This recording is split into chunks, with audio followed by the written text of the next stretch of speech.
Welcome to GK digital news. నేడు దెందులూరు కూటమి అభ్యర్థి చింతనే ప్రభాకర్ నామినేషన్ దాఖలు చేశారు. ఆయన మనతోటి ఉన్నారు. చింతనే ప్రభాకర్ గారు, ఏమి నియోజకవర్గంలో నామినేషన్ వేశారు, ఎలా ఉంది స్పందన ప్రజలు? చూసే పని లేదు. ఈరోజే నామినేషన్ రోజే ప్రజలు గెలిపించారన్నంత ఉత్సాహాన్ని కల్పించారు. అలా కల్పించినటువంటి నా నియోజకవర్గ ప్రజానికానికి, నా అభిమానులకి, మా పార్టీ కార్యకర్తలకి జన్మలకు కూడా రుణపడి ఉంటా. వైసీపీ అభ్యర్థి అబ్బాయి చౌదరి ఉన్నారు. అక్కడ ఆయన నియోజకవర్గంలో ఏం అభివృద్ధి చేయలేదు, మీరు గెలిస్తే ఏం అభివృద్ధి చేయబోతున్నారని తెలియదు. ప్రజల తాలూకా ఉన్నటువంటి వాళ్ళు ఏమి కోరుకుంటే ఒక పెద్ద పాలేరులాగా వాళ్ళకి పనిచేయడానికి సిద్ధపడ్డా.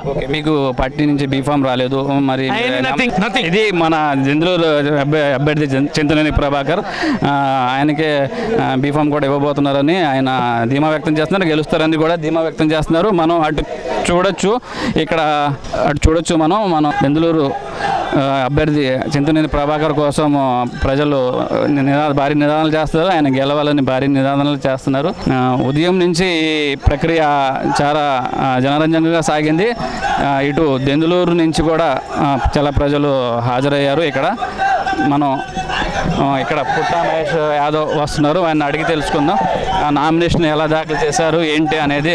పుట్టా మహేష్ యాదవ్ వస్తున్నారు. సార్ సార్ ఎలాగ జరిగింది నామినేషన్? ఇవాళ నామినేషన్ చాలా సక్సెస్ఫుల్గా జరిగిందన్న.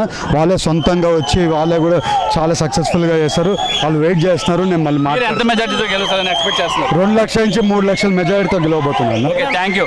ఇదే ఇక్కడ పరిస్థితి. చాలా ఉత్సాహంగా ఉన్నారు అభ్యర్థులు.